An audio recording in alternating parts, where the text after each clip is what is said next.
The auctioneer had reached the last row of equipment before anyone mentioned the bees. By then, the useful things were gone. The stainless steel extractor had sold to a commercial beekeeper from across the state. The honey tanks went to a young couple who kept 20 colonies behind their orchard. Boxes of clean frames, unopened foundation, feeders, suits, smokers, and hive tools had all been carried toward waiting trucks. What remained at the far end of the yard looked less like a working apiary than the contents of a shed after a storm. 47 old beehives stood in uneven rows beside a sagging fence. Some were painted white, others were blue, yellow, green, or the dull gray of wood left too long in rain. Several lids had warped upward at the corners. Handles had split. One hive body was held together by a faded strap.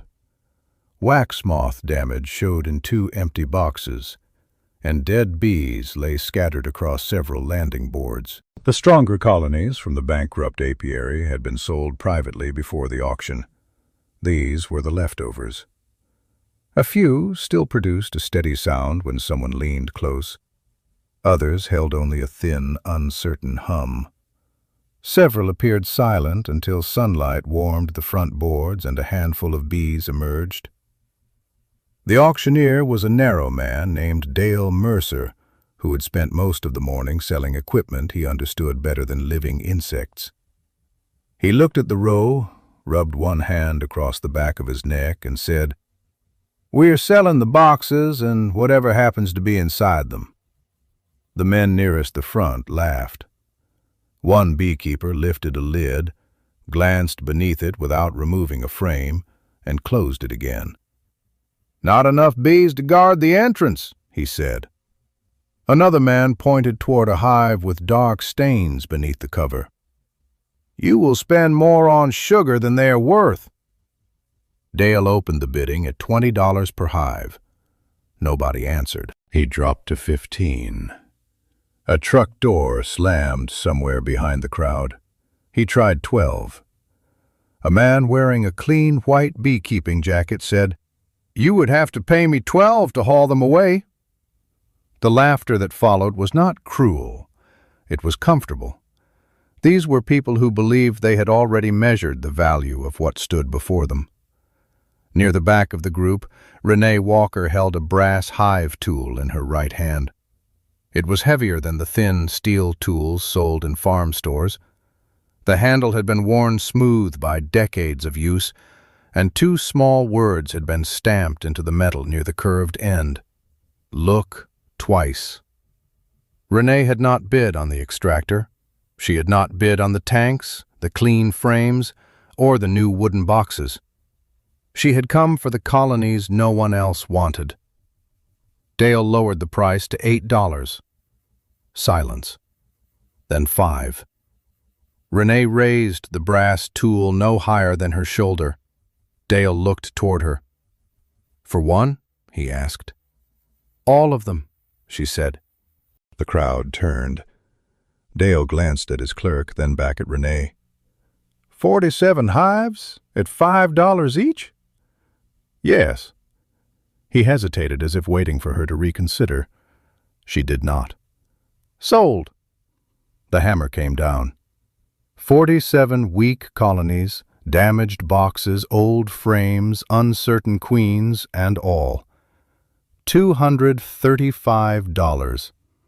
A beekeeper near the front shook his head. "You bought firewood with stingers." Renee slipped the brass tool into the pocket of her faded canvas coat. "Maybe," she said. What none of them knew was that she had been watching those colonies for 6 weeks. She had read the inspection reports.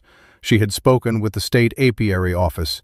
She knew that the failed operation had suffered from poor management, old queens, mites, and hunger, but there had been no confirmed outbreak of the bacterial disease that would have required the equipment to be burned.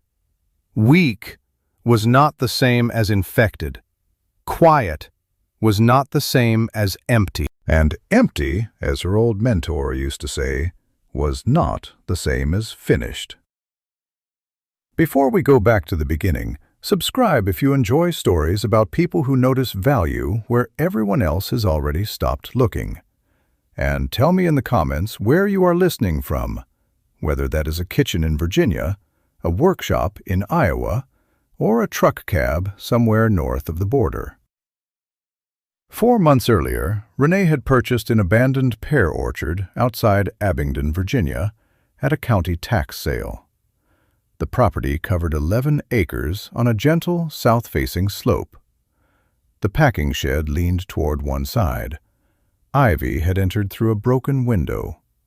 Weeds grew between the rows, and the old irrigation tank had a rusted seam near its base. The trees were still alive. That was what made the place strange. Every spring, the orchard became white with flowers. People slowed on the road to look at it. For 10 days, the hillside appeared healthy enough to belong on a postcard. Then the petals fell. By midsummer, there were almost no pears.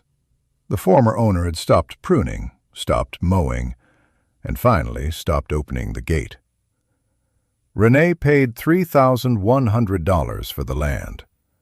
Calvin Miles, who farmed cattle and hay on the neighboring flats, watched her unlock the packing shed for the first time. He was a broad man in his late 50s, with a gray beard and the cautious expression of someone who had seen too many hopeful people spend money on land they did not understand. "You know what that place grows?" he asked. Renee looked toward the trees. "Pear blossoms." Calvin smiled. "That is about all." He pointed toward the slope.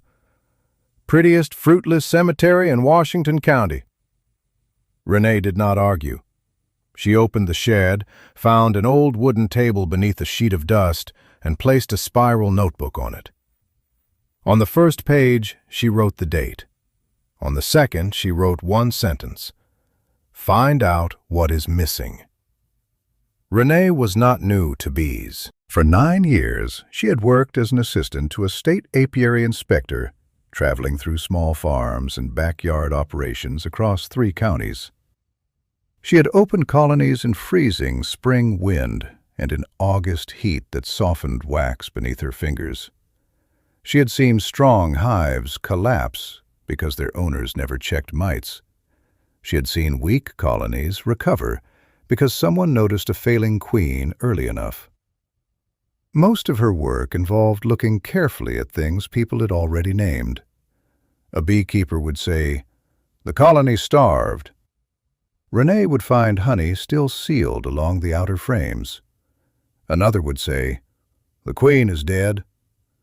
Renee would find fresh eggs at the bottom of cells. Someone would say, "The hive is empty." She would stand still long enough to hear a cluster breathing inside.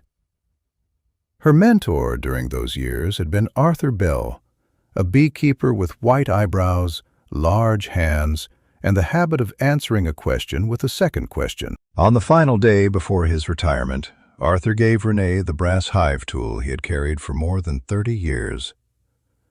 She turned it over and saw the 2 stamped words, "Look twice."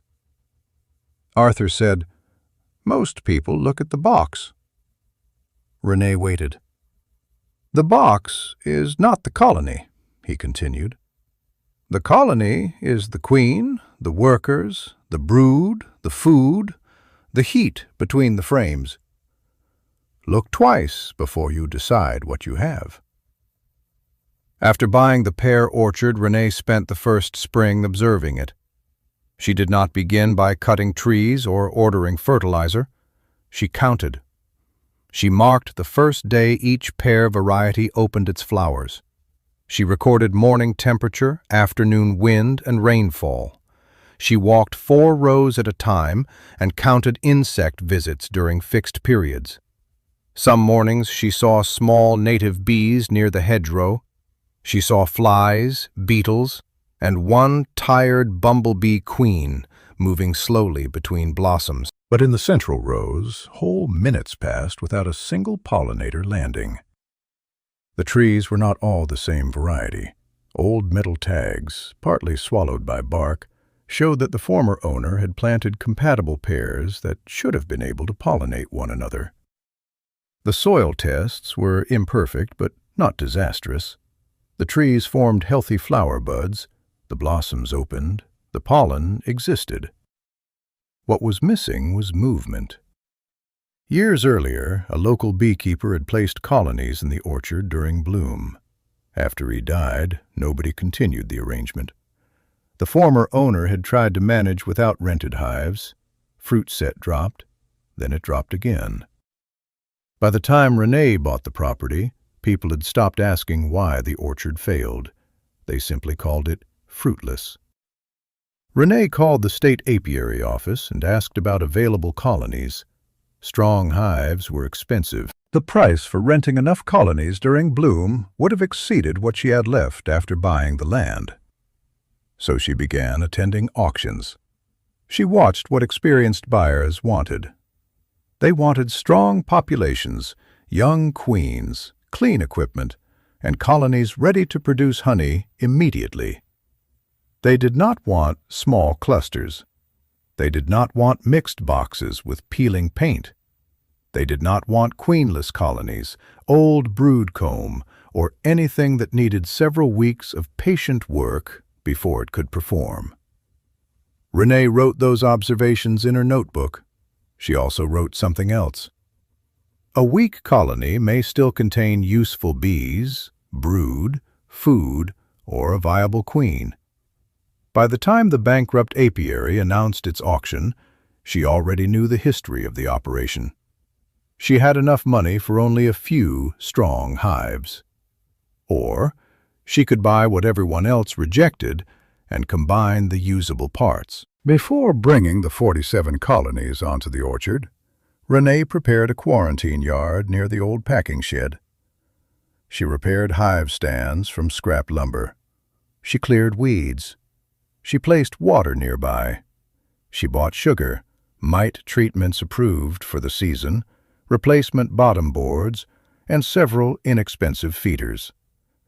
Inside the shed, she hung a large sheet of paper on the wall. It had 4 columns. Queen present. Queen uncertain. Must combine. Do not move until disease is ruled out. When the auction hives arrived, Renee did not spread them among the pear trees. She arranged them in the quarantine yard and began opening them one at a time. Calvin came through the gate on the second afternoon. He stood several yards away while Renee lifted a frame containing a patch of uneven brood no larger than her hand. The hive barely covered 3 frames. Calvin listened. "That all the bees you got?" "In this one." "You planning to pollinate one flower at a time?" Renee used the brass tool to remove a strip of burr comb. "First, I'm going to count what is actually alive." Calvin looked across the mismatched boxes. He did not laugh loudly. He just shook his head with the slow concern of a man watching someone begin a job too large for her money. "That orchard has disappointed better-funded people than you." "I know." "And those bees look tired." "They are." Calvin waited for a defense. Renee gave him none. She lowered the frame back into the box. By sunset, she had examined 11 colonies. Only 3 had queens she trusted. 2 were queenless. 1 contained a population so small that the bees could not cover the brood during a cold night. Another showed heavy mite damage but still had a strong young queen. Renee entered each fact in her notebook. She was not counting boxes anymore.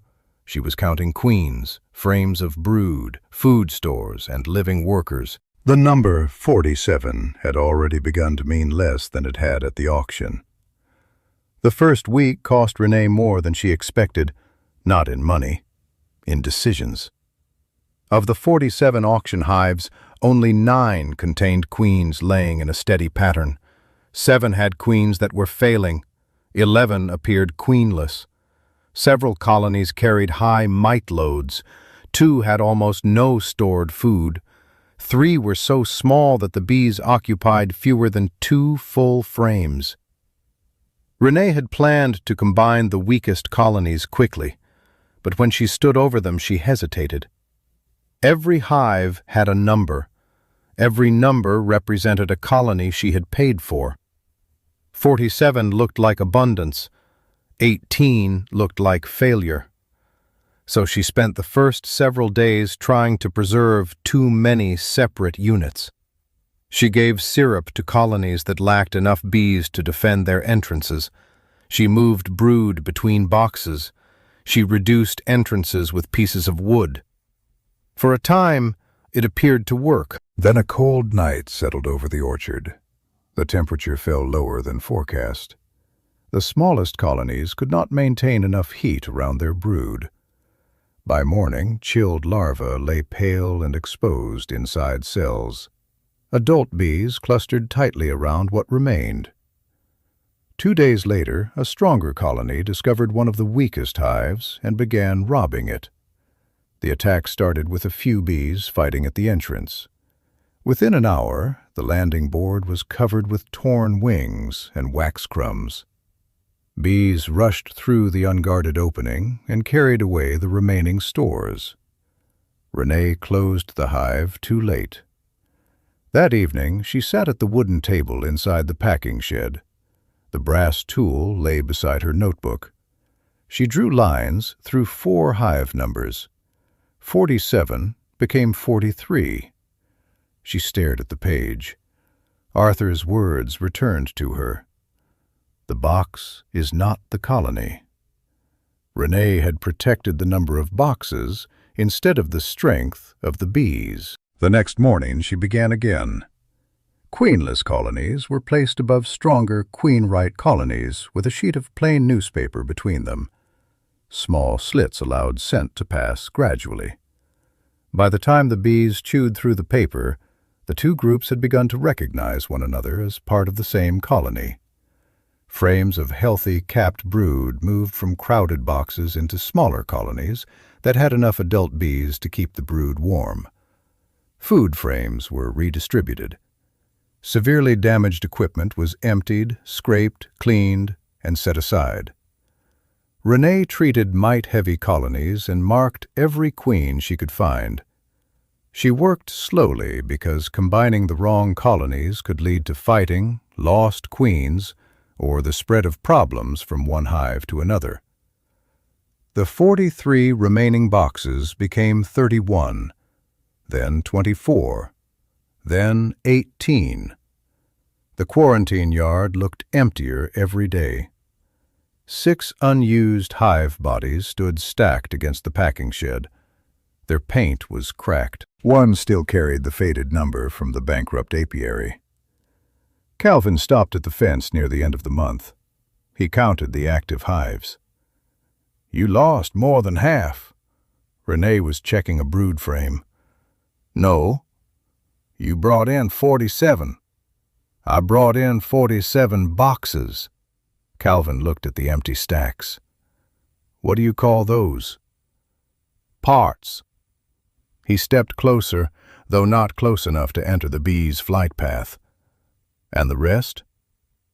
Renee turned the frame toward the sunlight. The brood pattern was compact now. Young larvae curved in royal jelly. Fresh eggs stood at the bottoms of polished cells. 18 colonies. Calvin rubbed his beard. "Still sounds like fewer." "It is fewer boxes." Renee returned the frame. "Not fewer useful bees." The first visible proof came several days later. A warm afternoon drew the colonies into the orchard. Bees began working dandelions and early wildflowers between the rows. The movement was not yet heavy, but it was organized. Flight lines formed between the quarantine yard and the slope. Renee sat on an overturned bucket and watched. She did not smile. She wrote one sentence in the notebook. "They are orienting to the farm." Then the pear buds began to swell. The oldest variety opened first. White appeared at the tips of the branches.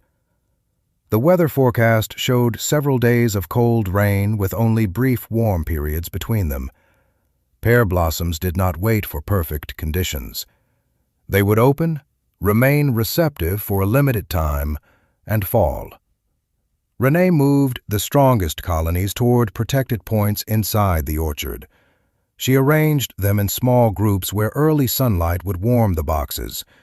She placed stands above wet ground and turned entrances away from the prevailing wind. One recently combined colony rejected its new queen.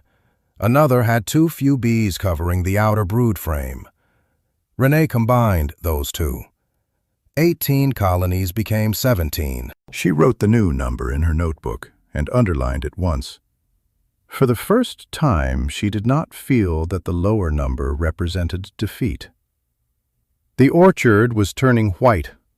Everything now depended on whether 17 colonies could work during whatever hours the weather allowed. The pear orchard reached full bloom beneath a gray sky. From the road, the hillside looked covered in snow. Every branch held clusters of white petals. The trees that had produced almost no fruit for years appeared, for several days, completely healthy. But the temperature stayed low. During the first morning of bloom, almost no bees left the hives. Renee walked the rows in a canvas coat, her notebook tucked beneath one arm. Wind moved through the branches and shook droplets from the flowers. At the first group of hives, only a few workers appeared at the entrances. They stepped onto the boards, tested the air, and went back inside. The second day brought rain. Water struck the packing shed roof and filled the shallow places between the rows. The colonies remained clustered around their brood. Renee checked food stores. The bees could not gather enough nectar in the cold, yet they were consuming energy to keep the developing brood warm.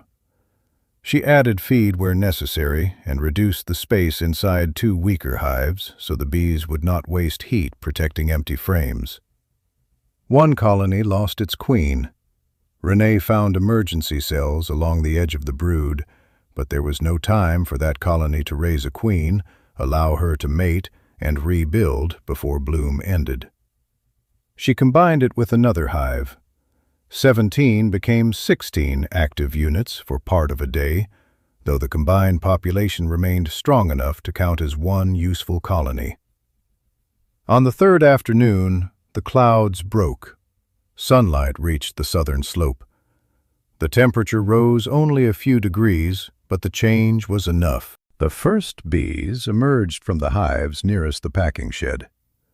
They circled briefly above the entrances, then moved toward the closest pear row. More followed. Within minutes, the air between the trees carried a low, moving sound. Renee stood beside one trunk and watched a worker land on a flower, push through the pale anthers, and lift again with pollen dusting her body. The bee moved to another tree, then another. Renee checked the time. For almost 5 hours, the orchard worked. Bees crossed between pear varieties. They moved along the sunlit side of the rows first, then into the center as the air warmed. The colonies did not fill the entire sky. The scene was not dramatic from the road. But at flower level, movement appeared everywhere. Calvin stopped his truck near the gate. He did not enter. He stood with one boot on the road and listened. "You can hear them," he said. Renee looked at her watch. "Yes." "That enough?" "I will know later." The temperature fell before evening. The bees returned to their boxes. The following day produced another warm period, but it lasted less than 3 hours. Then cold rain returned. Petals began falling. A light frost touched the lowest corner of the orchard and browned several clusters before sunrise. When bloom ended, the hillside looked almost empty again.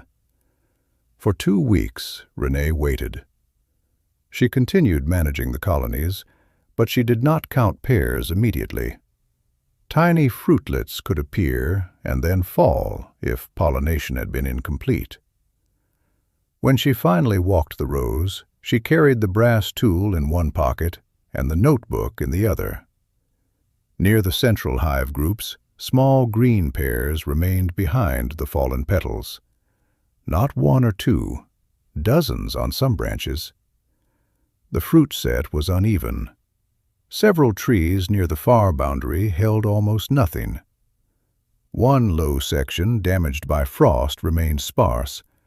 Some older trees set heavily on only one side, but the flowers had not disappeared without leaving a crop. Renee marked each row. She estimated fruit set near the hives and compared it with the outer edges. The difference was visible before she finished the first page. Calvin came through the gate later that week. He held one tiny pear between two fingers. "Looks real?" "It is still early." "You always answer like there is another problem." "There usually is." He looked toward the hives. "How many did you say you have now?" 17 useful colonies. Calvin nodded toward the fruitlet. "Maybe useful is the right word."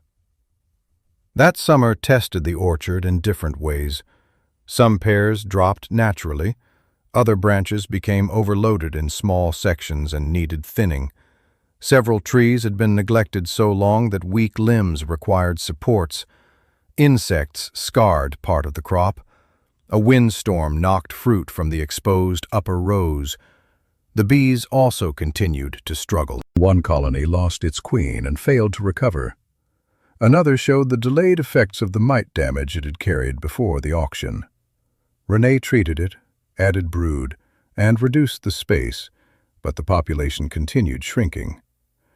By late summer, she combined what remained with a stronger hive. 17 became 15. Renee wrote the number in her notebook. Then she turned the page and wrote the estimated pear harvest beneath it.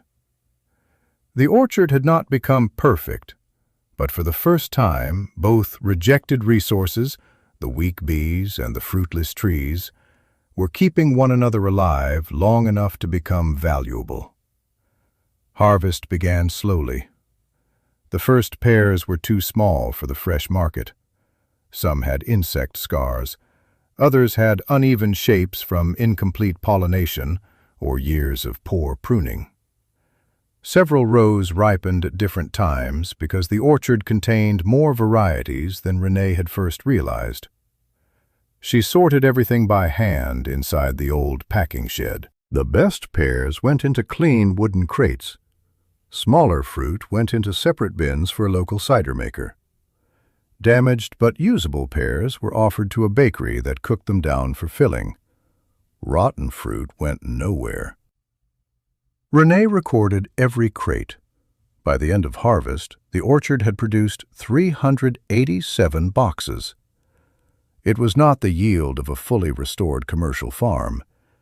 It was more than the land had produced in years. A food cooperative in Abingdon accepted the best fruit. The cider maker took much of the second grade.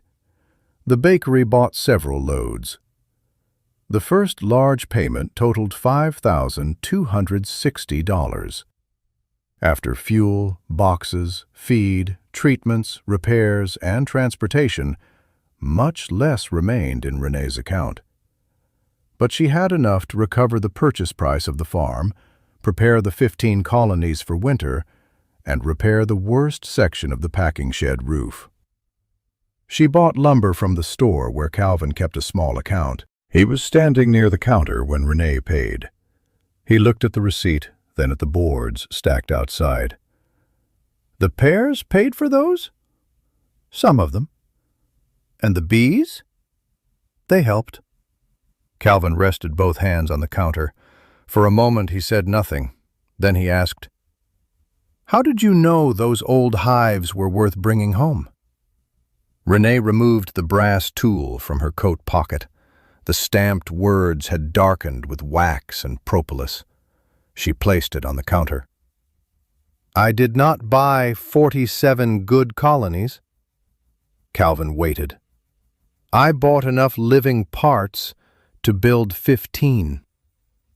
He read the words on the tool, looked twice. "My mentor's rule." Calvin nodded. "I told people you had bought empty boxes." "I know." "I was wrong." Renee picked up the tool. "Thank you." There was no triumph in her voice. Calvin looked through the front window toward his truck. "I have a plum block near the creek." Renee waited.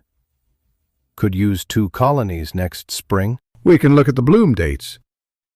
That was the closest either of them came to celebrating.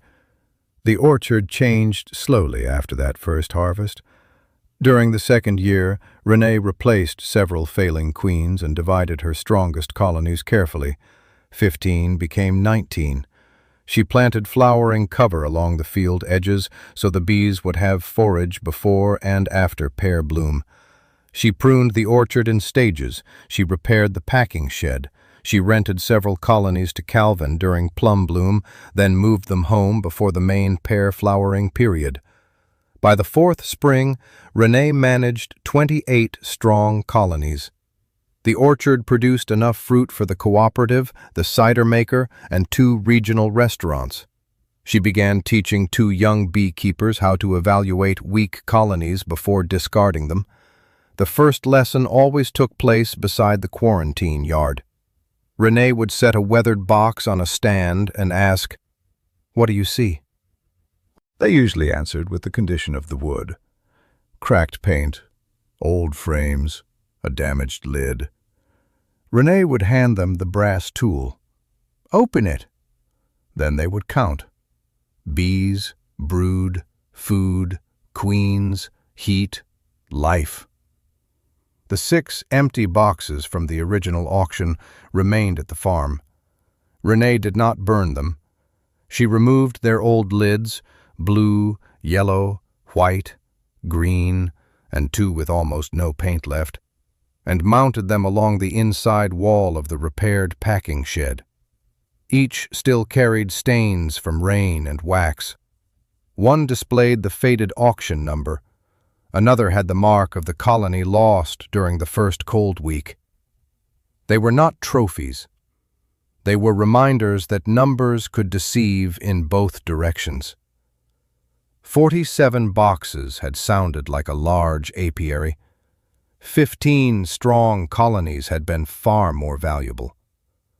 Years later, when visitors asked Renee how a fruitless orchard and a collection of weak bees had become a working farm, she rarely told the whole story at once. She walked them through the pear rows. She opened a hive. She showed them the old lids on the wall. Then she placed the brass tool back in her coat pocket. On a warm afternoon in the 5th spring, Calvin stood beside her at the upper edge of the orchard. Below them, pear trees stretched across the slope in white bloom. Bees moved between the rows. Calvin listened for a while. "Hard to believe those came from the boxes everybody laughed at." Renee looked toward the packing shed. "They did not come from the boxes." Calvin glanced at her. "They came from what was still alive inside them." The 2 stood quietly until the sunlight began moving away from the slope. Then Renee returned to the hives. Inside the packing shed, the first notebook rested on a shelf above the work table. Its pages held the original counts: 47, 43, 18, 17, 15. On the inside cover, Renee had written 3 lines. "Look twice. Count what is alive." Empty is not the same as finished. Every notebook after that carried the same words.